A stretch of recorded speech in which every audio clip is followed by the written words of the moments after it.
welcome to the Skeptic Voices series, which is kind of just a series where I try to get to know the people in our community. But I'm kind of taking it in a new direction where it's like we're sitting down for coffee and wherever the conversation goes, that's where it's going to go. That works. So I guess the first thing I wanted to do is just check in with you. Oh, actually, I just noticed. Happy belated birthday. Thank you. Sorry, I missed it. No worries. It's, well, it's been a little weird for the last couple of years ever since I discovered I was getting served with a lawsuit on my birthday in 2016. So, right, yay! Yeah, that's, how much actually can you talk about that? Well, I mean, honestly, at this point, we're still arguing over jurisdiction. Oh, is that right? So there's not a ton to say except that, don't get sued unless you can afford a lot of money at this point. Right. Our defense for all 7 of the defendants, which includes 4 people and 3 organizations, is about $100,000. Oof. Yeah. And I know you have a GoFundMe going. How close are you to that? Not particularly close. Yeah, it's one of those things where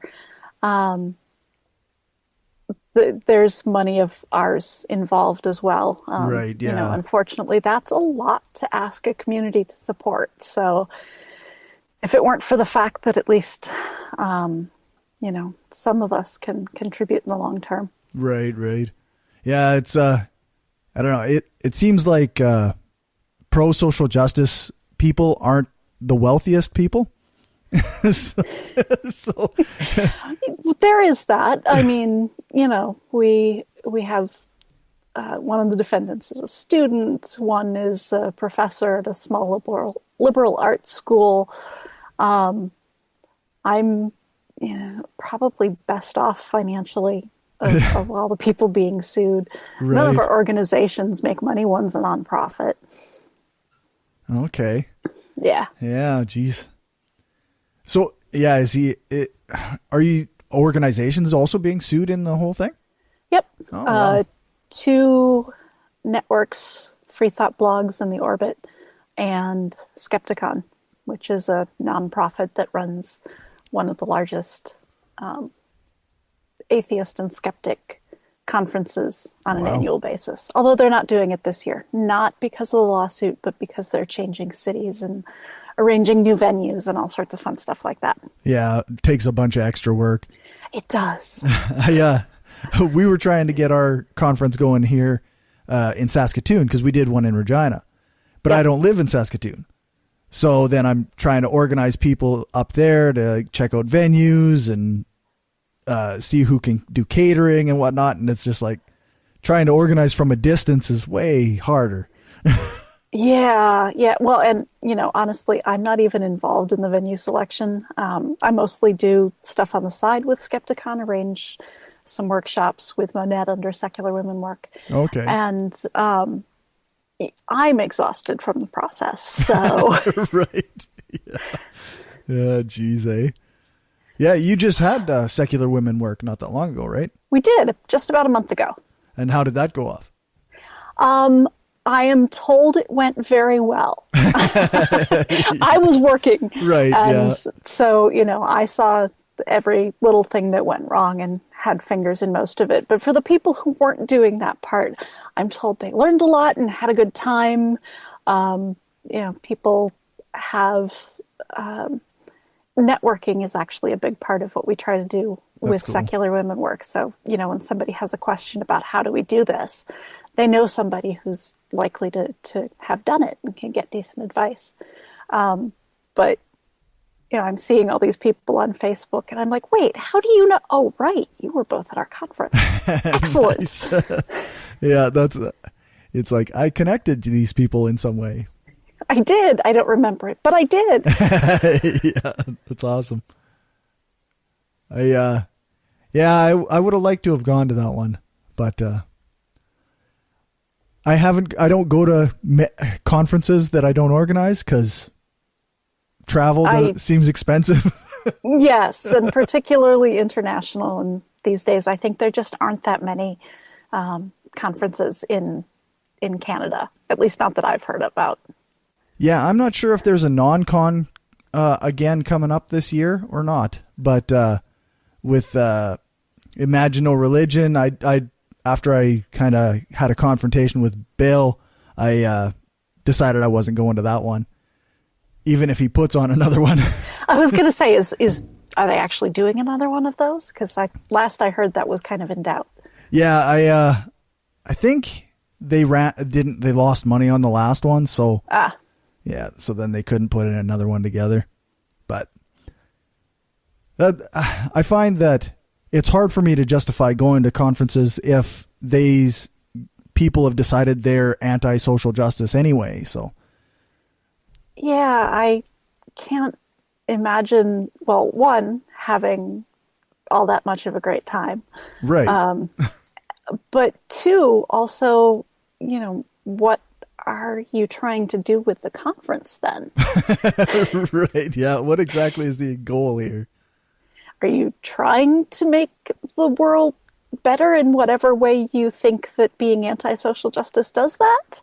Or are you just throwing a party for celebrities? Because that kind of bores me. Yeah, that's right. I noticed like MythCon was just this last weekend, and it seems like they actually might have been trying to at least put on a show of debate, kind of like, I don't know. Yeah, I know a lot of people who turned that down. Yeah. And even some of the people who went, I like discussed it with them a little bit, and I was like, are you really going to go to this? Like, I don't know. Yeah, I actually completely missed even like paying attention to the social media on MythCon, because I was at another conference that Monette Richards put on for her CFI chapter in Northeast Ohio. Oh, nice. Yeah, I was speaking there, and that was interesting. That was about the boundaries and kind of the limits of humanism. Oh, okay, so, cool. Yeah. I think I saw some photos from that, actually. There was, maybe it was your photo. I posted a couple, yeah.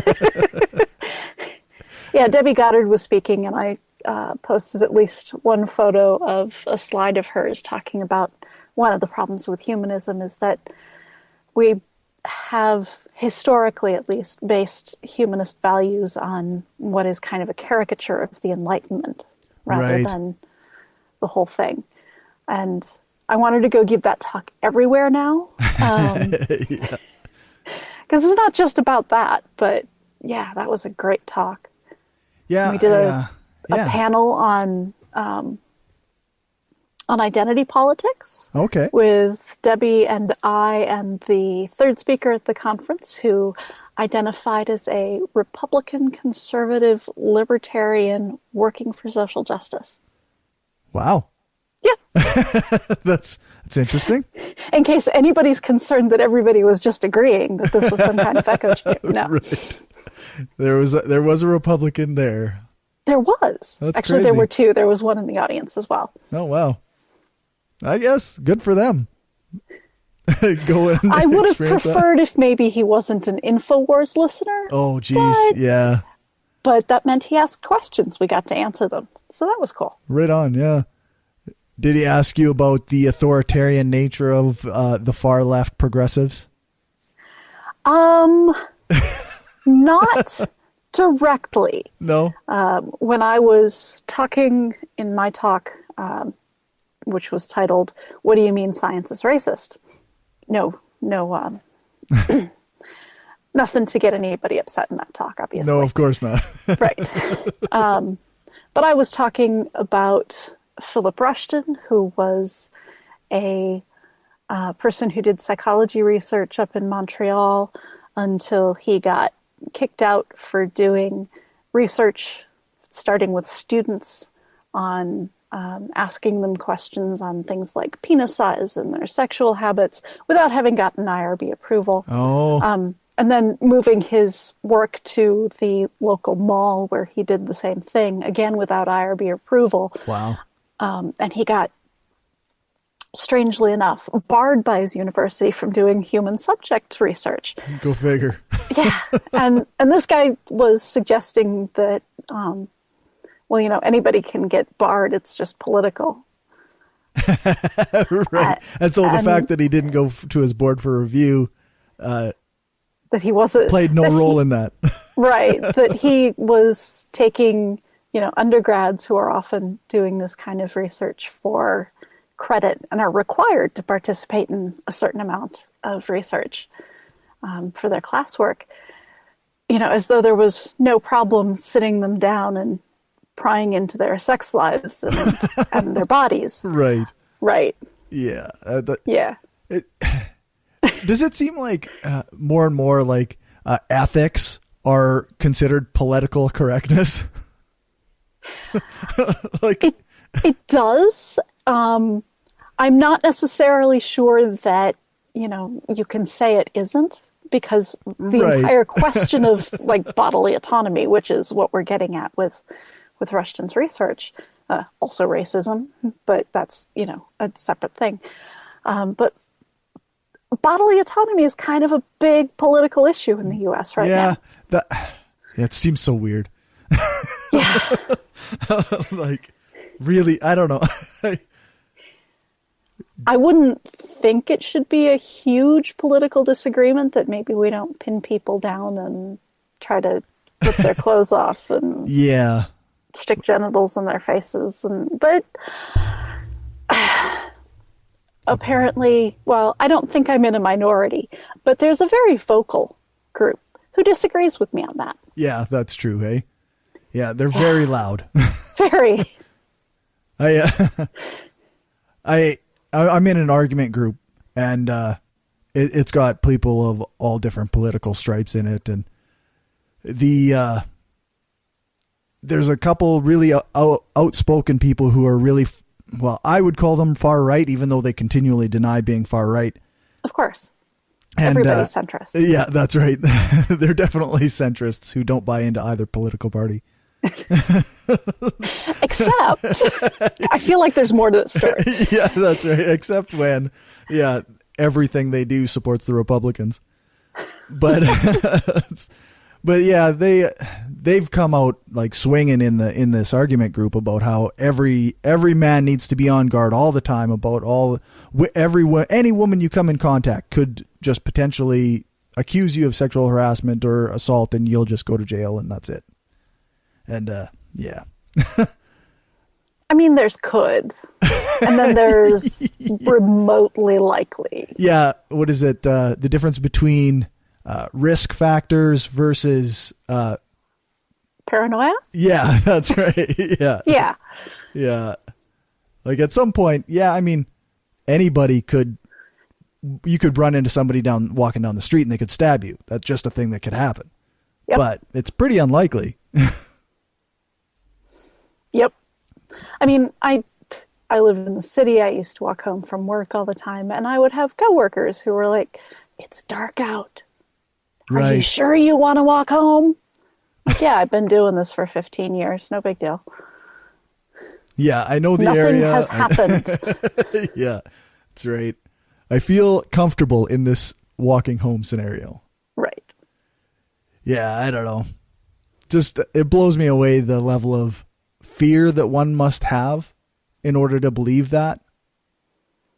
Yeah, I mean, I don't know that it's entirely true, because people have been working to beat this drum since, at least the 80s, and suggesting that people should be afraid of this. But sometimes it really is hard not to say, okay, that's a really weird fear.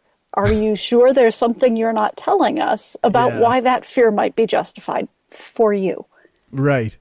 Yeah. Like, why is this a thing you're concerned about specifically? And, it might be because you're listening to all the wrong people.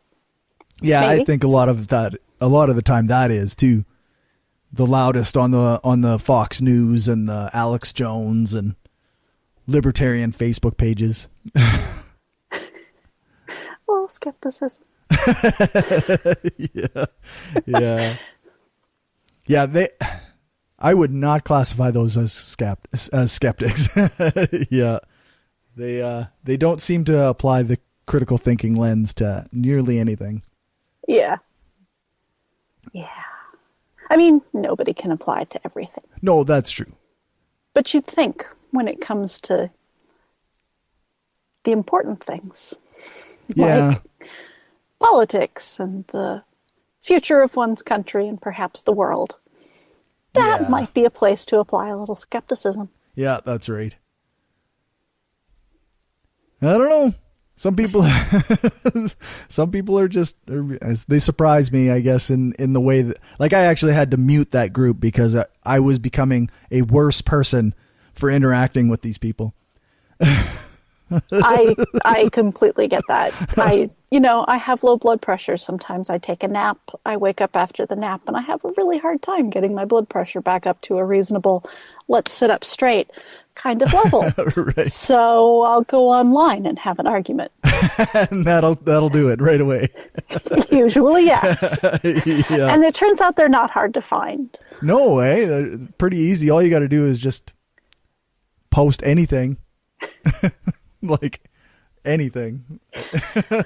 Well, I've been spending enough years telling people they actually have to have good arguments if they're going to argue on my wall. So sometimes I have to go to somebody else's. Oh, yeah.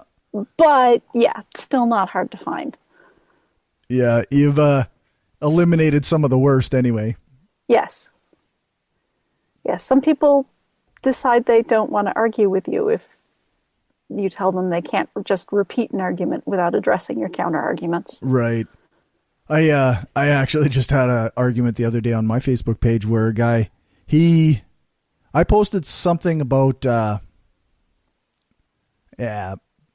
something political anyway. And he comes on and he starts talking about, the Koch brothers are in control of Canada and this and that and the other thing. And I was like, okay, well, you sound like a conspiracy theorist. So can you maybe give me some more information? And he says, oh, I bet you don't even know about these 4 contracts that Canada is involved in right now that's going to give control of Canada over to the Koch brothers. Okay, show me. Let me guess. They're the biggest energy contracts that Canada has, and everybody knows about them. Probably. He absolutely wouldn't show me anything, like he said. Oh, okay. Yeah, he just refused. He said, oh, do your own research. Okay. Sure. Bye. Yeah. Yeah, it's fun stuff anyway. So how are Canadian politics these days? I pretty much only hear about Ford. And I'm very sorry about that. Yeah, he's I know everybody gets really defensive if you like compare him to Trump because they say it's a lazy comparison, but I feel like he's the Canadian Trump. Yeah. It just seems pretty reasonable. We have sorry, between the right-wing nonsense and the corruption. Yeah, that's right. It just seems pretty easy to compare. Like, yeah, I mean, they're not identical. No, yeah, no. But comparison's fun. Exactly. There's a thing in our Constitution called the notwithstanding clause. And I'm not entirely sure, like, I understand it, but it seems to me like politicians who are in power, if they don't like the way that a court rules against them, they can use the notwithstanding clause to push through whatever they're trying to deal with anyway. And, or to delay a judgment or whatever, right? Right. And recently, Doug Ford as the Premier of Ontario, wanted to revamp the City Council of Toronto for some reason. So there used to be 47 districts, and he shrunk it down to 25. And the court ruled that was unconstitutional, that he can't do that because now your individual vote isn't worth as much. And he applied the notwithstanding clause because he can. and everybody's talking about it like, okay, so this is an example of why this is not necessarily a great idea. I'm sorry, I'm still boggling at the idea that a person who is in the U.S. equivalent, a governor, can muck around with city governments. And I know about the messes that federalism causes for the U.S., but it's times like these when I really like it. Yeah, that's right. Yeah, like the provincial leader, I guess they say cities are the product of the province. Therefore, they're under the province's jurisdiction for legislature or legislation. Well, and we have some of that too. It's just the state could never determine, well, okay, almost never. It happened in Michigan. That's how we got Flint. Oh, right. But can almost never, by edict or by passing legislation, determine how the state rules or how the city rules itself. Right. Yeah. And I'm kind of happy with that. Yeah. No, it makes sense that a city should be able to control itself in a way. Like, I mean, it still has to follow all of the state laws. Right. But ruling itself is another thing. Yeah. Yeah. I guess, I mean, I don't know for a fact, but I've heard on plenty of like Canadian podcasts that Doug Ford just had a real hate on for some of his former city council members and resented that he never got to be the mayor of Toronto. So he figured he'd do this. Uh-huh. I mean, it doesn't surprise me at all. I wish it did. Yeah, no, but it right. doesn't. Yeah. Politicians are, it's a weird class of people, I think. Yeah. Although, I have to ask, wasn't it like parts of Toronto that mostly got Ford elected? Yeah, I think so. Okay. Yeah. Sure. So he's not planning to run again then? I don't think so. Yeah. I don't want the job. I just want you to elect me. Gosh, that sounds so familiar. Yeah, that's right. Yeah. Yeah, it's weird. I guess Toronto is like the way they had, like I say, 47 districts or something, and now they're going to be down to 25. And that increases the number of people per district to like 100 and I don't know the exact number, but it's somewhere between 100,000 per district and 130 per district, 1,000 per district. So that's a lot. Yeah, and it used to be about half that, right? 60,000 per district or something. Yeah, which is so actually still bigger than what it is in Minneapolis, I think. Is that right? Yeah. Well, we're a small city. We just pretend we're not. Yeah, I live in a city that's only 300 and some thousand. So. Yeah, and ours is right around 400,000. Oh, okay, yeah. We just have lots of suburbs. Right. Yeah, we've got a few here too. Regina's divided into quite a few areas. There was actually an election for a guy just one district over from me, and I was just thinking like, ugh, I kind of got the itch to vote lately. Like, people in power have been there too long. Do something. Yes, I just want to do something. Yeah. So, yeah. So being right next door to it, I was a little annoyed, but the guy I wanted to win still won. So that was good. No, I completely get that. I mean, being in Minneapolis, it's not all that often where I get to vote in elections that are more than local, where the outcome is not fairly predetermined. Right. And when that happens, it's a primary and is deciding the general election. Right. So I completely get feeling like my vote doesn't always count. But I mean, part of the reason things are honestly as good as they are here is that we keep getting out there and voting anyway. Yeah, that's right. Actually, what do you think about this blue wave that's supposed to be coming here in November? Do you think that's actually a thing? I think it can be. If people get off their asses, eh? Exactly.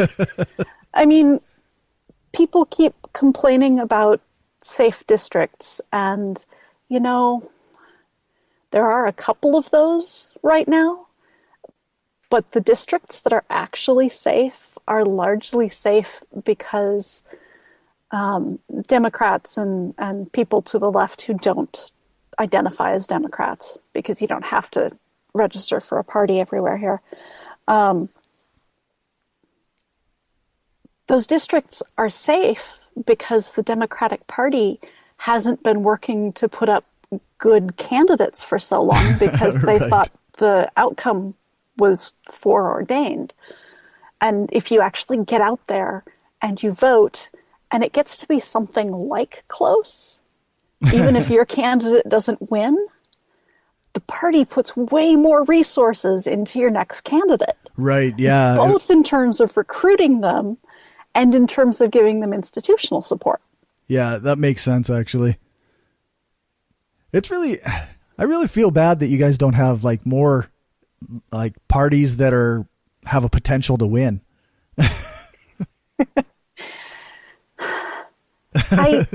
I do, but at the same time, I've seen enough parliamentary messes Yeah. that, Right. you know, a coalition government isn't always the greatest thing to deal with either. Yeah. You know, And all of these systems are the worst except for any other system. right. Yeah, that's right. Till we try something different. Exactly. Yeah. Actually, there is some guys going around, I think BC right now, trying to change the way they do their elections. Mm-hmm. And, yeah, I don't know. There was a couple episodes of a couple podcasts from out on the West Coast talking about, oh, well, let's try this type of voting where people have more representation per vote and whatnot. It sounded all right anyway, but I mean, until you put it into practice, it's hard to know what it's going to amount to. Exactly.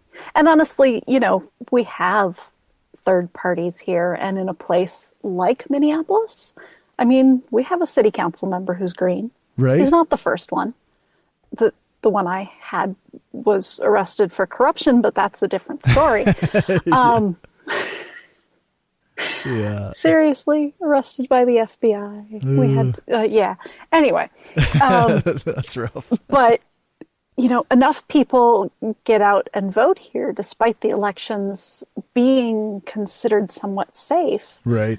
that people can take a serious look at those third parties without risking the liberal, I'll say, majority that we have. Right. Yeah. Yeah, it's because you don't want to split your side too much if the other side isn't going to split itself up either, right? Right. But So- when the city is a Democratic stronghold, we had a really strong socialist candidate in the last city election, and honestly, I can't remember whether she won. It was close. Okay. Not my rep, obviously, or not my council member. But, you know, when we get stuff like that, it's less risky to vote for a third party. Yeah, that's right. Yeah, if you have a clear majority, then yeah, the odd person can vote for another candidate, and it can even out. Yep. And honestly, you know, if the socialists here got together with the Greens, they'd probably have, they'd have a platform then instead of pieces of a platform. Right, yeah. Because our Greens are, most of the Green candidates here are strictly environmental issues and nothing else, which is why they don't get elected. Yeah. Because they don't have a full platform. Yeah. But if they got together with the socialists, they'd probably do better. Right, eh? Yeah, that's kind of that's similar to here. We have a Green and like there's a Socialist Party, and there's also I think we have a Pirate Party here in Saskatchewan. I'm Okay. not sure. And if all those little groups kind of got together, they would stand a fairly good chance of at least, electing a couple people. Right. Exactly. We, if the groups got together and said, okay, we have one strong candidate who came out of the socialists in this ward, and we have one strong candidate who came out of the Greens in this ward, and we're going to get together, and the Greens are going to support that socialist candidate in that ward, and the socialists will support that Green candidate. But everybody is trying to be the third party, as though that were going to help, because it's not. That's kind of what our NDP is here. Like they do a lot of the leftist stuff. Yep. So, and in Saskatchewan, they traditionally have done pretty well. They're our second major party right now. Right. Like, we almost don't have a Liberal Party like actually represented in Saskatchewan because we don't really care for centrists here, it seems. You're so divisive. Yeah, that's right. Yeah. Yeah, it's kind of funny. So I guess, I don't know. What do you think about some the new stuff coming out of the atheist community? Is there anything really big coming out lately? There are a few orgs working on various things. Obviously, American Atheists is still, in a lot of ways, working on getting itself put back together after getting rid of Dave Silverman. Hired Nick Fish as their president, and I'm with a lot of people who I think Nick can do a fine job. I don't know him all that well. Right. But he's a competent guy, and he was holding the thing together with not a lot of help while they were going through their search process. But at the same time, he's a younger white guy. Yeah, that's right. Yeah, and that's helpful, I feel right? like it's a missed opportunity for American atheists who could have, I don't know, I don't usually think of American Atheists as the organization that takes safe bets, and I feel like they did in this case, and I don't know what that means for American Atheists, so we'll have to see. Again, I don't know. Not to denigrate Nick. Right. I don't know the guy, so. Yeah. I've only met him a couple of times, and we've never had a ton of opportunity to talk. So I don't know a lot about him, except that he did a pretty decent job holding the spot down. That's cool, I guess. I mean, it would have been a lot of work. Yeah. Although I think, and I may be wrong about this, so I'll say it up front, that means that we now have as many white gay men in charge of national organizations in the movement in the U.S. as we have women at all. Oh, geez. Yeah. Yeah, that's... Which says something about the state of the movement. Right, yeah. Right. Yeesh. That's pretty rough, actually. It is. It is. That being said, there are several of the organizations seem to be doing pretty good things. The Secular Coalition has taken over the Coalition of Reason, which used to be its own organization, and is doing a lot to work on really getting grassroots groups organized, getting their leadership trained, getting them resources to be effective at the local level instead of trying to run everything from the national level, which was what they were trying a few years ago and didn't really work because they didn't really have the infrastructure for it. Yeah, you'd have to have like a lot of like sub-managers anyway, right? Like, yeah. Anyway, like, yep. And one of the issues that they ran into is, the people they recruited were already the people working with other groups. Right. Because, of course, when you ask people to volunteer, you get the people who are already volunteering. And so those people were busy. Right. But if they just give them the resources to do stuff with their local groups, hopefully that will work out better. Yeah. That's one of the things that we found like here is that there wasn't enough just people to do things. Like our leadership in our local group has actually shifted hands a couple times, even over the last year and a half, just because everybody's busy doing other things. Exactly. Yeah, we tend to, for Minnesota Atheists, which I'm the associate president of, we tend to have a very volunteer-oriented board. But even there, there are only so many things that we can do as a board. So we've had to get really pretty good at saying to people who come to us and say, well, why aren't you doing this? Saying, what would you need to do that? What would you need from us? How can we support you? How can we help? In you volunteering for this? Yeah, that's right. Yeah. It seems, yeah. That seems like quite a difference in message there. Yes. Yes. How would you like to handle this problem? Yeah. So, yeah, you're pretty busy with like different organizations. How do you balance that with like your home life? Or that's a really good question. Part of it is over the last several years, my social life has shifted to be much more within the movement, which to a certain extent is a good thing. Right. Yeah. I have to make sure I'm not cutting myself off from people outside. And just the amount of perspective that they can give me and the fact that they help remind me that, no, actually an organization letting that stuff fly is really weird. Maybe your movement shouldn't be doing that. Right. It doesn't happen anywhere else. Why does it happen here? Right. Yeah. But also, honestly, a lot of it is for the last few years, I've been dealing with health issues that mean I'm not working full time for long periods of time. Okay.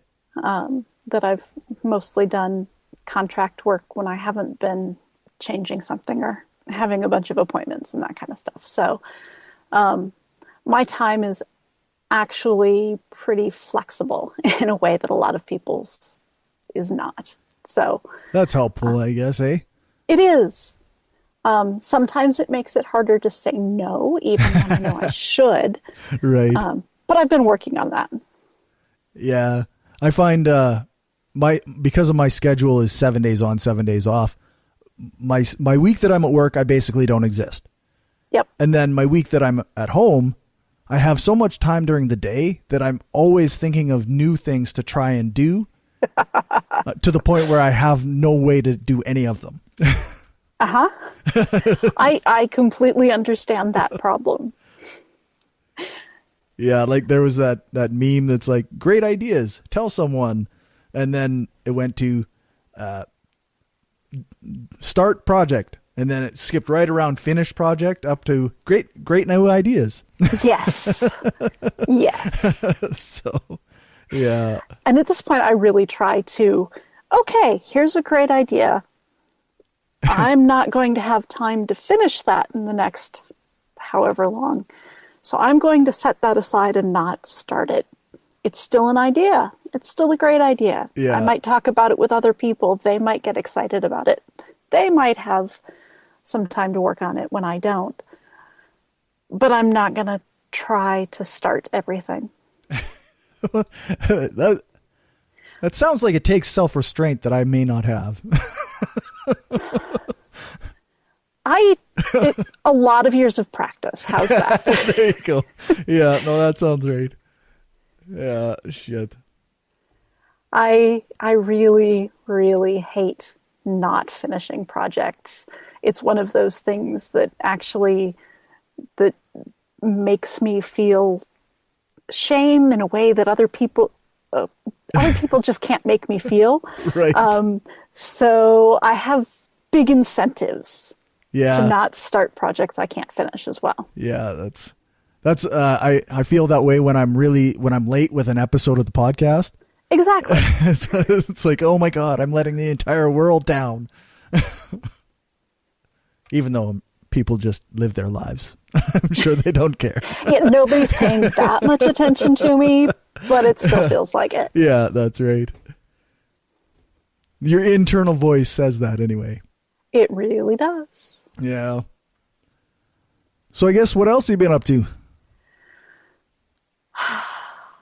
So I ran this conference. Oh, wait, we've already talked about that. That was actually a big chunk of my summer. That's really cool, though. Yeah. I had donated on the Kickstarter to Secular Women Work. And then the next thing I knew, it came up. And I was yes. like, oh, holy cow. I was supposed to, I should have double checked to see if I needed to do anything for this third page ad or a third of a page ad for the program or whatever. But then all my downloads like spiked that weekend. So I figured something must have happened anyway. I apologize. I did send out an email, but you're not the only person who doesn't seem to have gotten there. So we'll have to find another way to boost you and the other person who actually runs a podcast. Okay. Who didn't get their ads in, presumably because they didn't get the email. Yeah. Weird. Yeah. I may have just been sending so many emails at that point that Gmail decided I was spam. I don't know. Oh, maybe. I know that weekend my downloads did jump quite a bit, so I figured something must have been done anyway. Well, we did mention our backers from the stage and there you put go. stuff in the program book. So hopefully that helped. Yeah, no, it seems to have. I don't know if there's more we should do. No, it's nice to be able to help out something that's worthwhile like that. I agree, which is why there's more we should do. I've made a little bit more money this year from my Excellent. job, so I've been trying to like spread the wealth a little bit more. Even like I was saying to my girlfriend last night, actually, I don't think I would make a very good rich person. You wouldn't stay rich very long? No. It's like, oh, I got to give money to them and I got to give money to them and they all need money too. Like, yeah. I don't know. That sounds like a pretty good rich person to me. Yeah. Well, I wouldn't have a bunch of stuff I might still have a bunch of stuff. I don't know. Depends how rich I was, I guess. Also, when you're doing podcasting, the toys cost money, but they don't cost that much. Yeah, that's right. And it's weird how much you can justify with, but it'll sound better. Yeah, even though it all sounds pretty much the same on the other end. This is really for our listeners. Yeah, this isn't for us.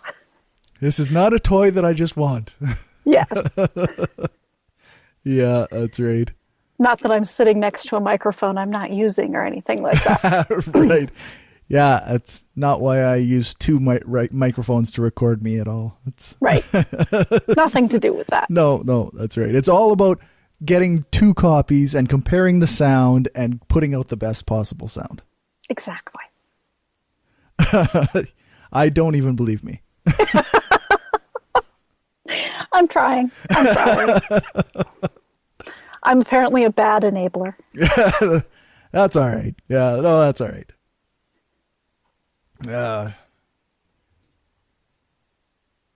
Yeah, so I don't know. It's been really cool having a chat with you. Yeah, this has been good. Do you have anything you would like to plug? What's going on? Oh, I should note that, for the folks who got merchandise from the Kickstarter, the t-shirts took forever. Oh yeah, yeah. I've actually seen a couple people post, hey. Yeah, we have them now. It turns out the whole Outrage Brigade thing was a little more of a pain than we thought. Oh, is that right? Yeah, the design was complicated enough that we ended up going back and forth with our printers several times to get things done. But we have them now, so I should be packaging them up this week and getting them mailed out very soon. It's probably a lot easier to get stickers made than it is a t-shirt, eh? It is so much easier because you size the stickers. Yeah, that's right. You handle the DPI, and then they just send it to you. Yeah. Yeah. Also, they don't have to be super flexible. Right. I like to make up logos that I might put on a t-shirt for the podcast every now and then. And stick to 3-color. Yeah. That's my only real advice. Stick to 3-color. Yeah, you do too many and it gets real complicated. It does. It really does. Actually, but they look good. Right. Yeah, that's right. I got some hats done a while back with our logo on it, and it's more than the 3 colors. It's like a bunch of, it's like blue and red and orange and yellow, and it's all mixed together. And I got them hand stitched. Oh boy. And so it wasn't cheap, and now I'm still sitting on 3 or 4 hats that nobody wants. That, yeah, they're pretty nice hats. I'm sure they are. They sound great. Yeah. Hey, everybody, get out there. Buy Corey's hats. Yeah. Or even just email me and ask for one. There you go. Yeah. But yeah, so anything else to plug? I don't actually have anything particularly coming up. I didn't want to have something right after Secular Women Work, aside from potentially speaking at Monette's conference, which ended up happening. So I'm glad I wasn't trying to get work done at the same time. Right. So now it's think about what I want to do next. Cool. I know with Secular Women Work, we'd like to find some other ways to do some training that don't involve getting everybody together at a conference. We'd still love to do more tracks of workshops at conferences that are already happening, or just sets of workshops. Right. Doesn't necessarily have to be our track. If there's a regional conference that wants to add workshops but doesn't really quite know what they're doing, we're happy to help out. We also, I think, are going to work on figuring out how to do some online training. Oh, cool. For folks who can't make it to a conference, that kind of thing. I still love the way that conferences bring people together, but hopefully if we can do classes, right? If we can keep groups of people together, they'll still get some of that benefit of knowing people they can reach out to and ask when they have a question. For sure. That actually sounds like it would be a really cool idea. Aside from that, I just really have to do some writing. It's been months. It's been a while. Probably been since the Kickstarter. Right. Yeah. I was just going to ask you actually if you've been writing for your blog at all, but I guess not. Well, only promotional posts for our Mock the Movie event once a month. I think I have 3 of those in a row on the blog right now. So wow. Yeah. That tells you what kind of summer it's been for writing. Yeah. I actually, before the summer started, I sat down and I was like, okay, I'm going to write once a week. I'm going to just practice my writing, and I'm going to start occasionally actually putting something out. And you can tell yourself that all you want, and it doesn't mean anything. Yeah. It turns out you actually have to do it, which is really inconvenient sometimes. Yeah, that's right. Yeah, I really got to practice writing. Yeah. I'm not terribly good at it, so I really should practice before I start trying to put things out. Putting things out. I mean, even if it's just like on your Facebook page or on podcast Facebook page, you get feedback, which is how you get better. That's true. Yeah. And how you learn whether you have the tolerance for uncomfortable feedback and or rejection that it actually takes to write significantly. Yeah. Yeah, I don't know if my skin's that thick. It might get there. Yeah, maybe. I can pretty much guarantee you in this political climate that you should get plenty of practice. Yeah. Yeah. Well, I hope that things are going well, and I hope that your projects that you would like to get off the ground are go well. And I hope that you guys have a good November for getting the Republicans out of as many seats as you can. Thank you. I don't have that opportunity to disrupt many, but at least we can keep them out. There you go. That's as good as getting taken over new ones. Exactly. Well, thanks again. And yeah, it's been a lot of fun. Thanks for having me. Awesome. Okay. So, all right. Yeah, that was cool. Yeah. Nice little chat. I'll let you know when it's published. It probably won't be too long though. Okay. I haven't published a Skeptic Voices episode in a very long time. So. I don't know how you do it with all the various podcast formats and everything that you do. So yeah, I'm impressed. Well, thanks. I feel like I've fallen back, like I've failed a little bit on a couple of the things that I normally do, but like my Hardcore Skeptic series, I really want to do like a final episode where I like kind of break down some of the arguments that against social justice that I heard and why they're wrong. But yeah, it's taking a lot of work. I get that. I get that. I mean, you know, that panel that we did on identity politics, I'm really glad we did it. Right. Because like having to break down the kind of stuff that people like Steven Pinker say and the sort of subtle falsehoods and misdirections that are in there, it's really good practice, and not enough people, I think, get heard doing it. Right. So it was really cool to be able to, even if the audience was small, to get a chance to do that. Do you think that those, was there any video or audio of that'll be out? Sadly, no. Oh, geez. That's too bad. Yeah. That would be nice to have out there. Yeah, I would love to see my face and Debbie's when the third guy on the panel said that he was a Republican conservative libertarian. Because I'm like, yeah, sure you are. I mean, I'm not challenging how people identify. Right. But you are not going to stick with that identity all that long. No. You are going to get tired of trying to reform. Oh, yeah, for sure. Yeah. Yeah. The idea of conservatism and being pro-social justice is pretty tough. Yeah, I was hoping he'd go out to dinner afterwards, but he had to leave. But I didn't get a sense of how he reconciles conservative with his identity.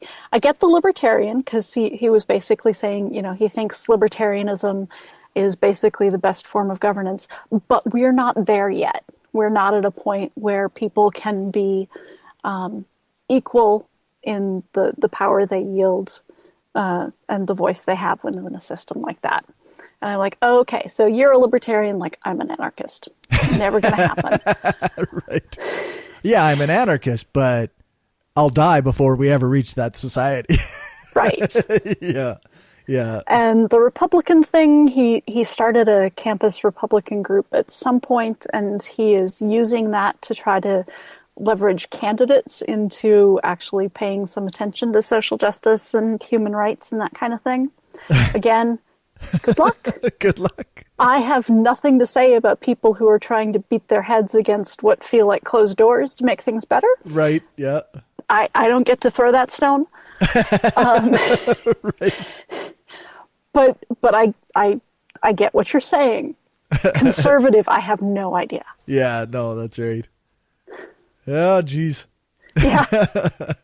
I guess to each their own, I guess. Yep. Right I mean, on. I have some theories. I know how people end up identifying as conservative when the conservatives are less out there. But yeah. It was a while ago now, but I think I heard, Bryce Blankenagel had some argument about what he thought the real definition of conservative should be. And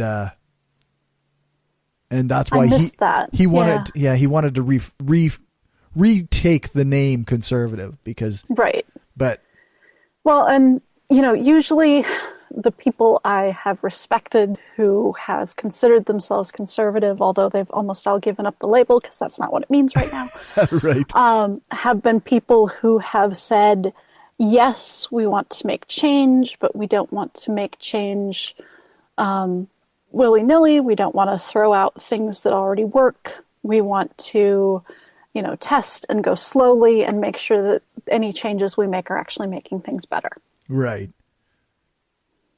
If only that's what it meant. Right. Well, and that's why these days I refer to small C conservatives and big C conservatives because they're completely different. Yeah, that's right. That's actually, I used to listen to a radio talk show host that did that, but he came at it from because he always referred to big L liberals and little L liberals as well. Uh-huh. But he always meant the political parties versus the people who identify with those things. Right. And because we have the Liberal Party, so that's your capital L. And no, actually, I'm sighing over your conservative party and people who are still willing to identify as conservative in that sense. And it's just, Yeah, actually, I guess I didn't mention it while we were recording, but there's a guy who just recently left the Conservative Party, and he's going to start the People's Party. Okay. But he's the leader, and nobody gets to. There's no leadership race. The person's party. Yeah, that's right. The Maxine Bernier Party. That's what. Okay. Yeah, he just gets to lead it. And we've had several movements like that over the last couple of decades here in the U.S. We had Perot's Party, which had a couple of different names. We had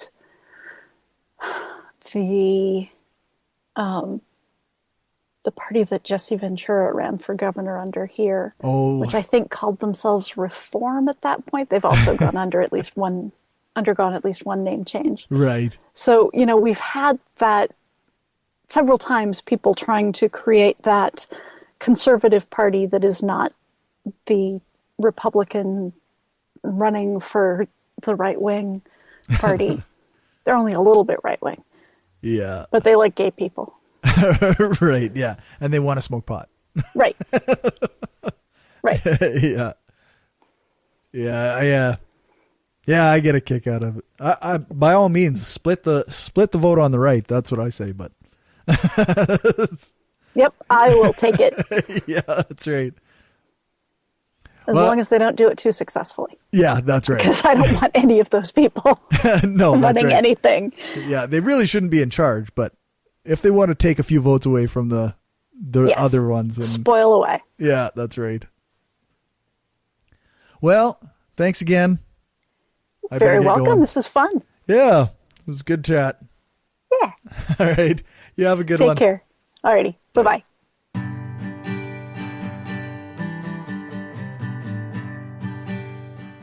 That's it for this episode of Skeptic Voices. I hope you enjoyed it. For anything else, you can contact me at mail@brainstormblog.net. You can follow Stephanie on Twitter at @svan, and check out her blog, Almost Diamonds, on the Orbit. I'll put those links in the show notes. You can follow the show on Twitter at BrainstormPod, check out the Facebook page at facebook.com/brainstormpodcast, or join our discussion group. Just search for the Brainstorm Podcast discussion group. Or you can follow me on Twitter at Hardcore Skeptic.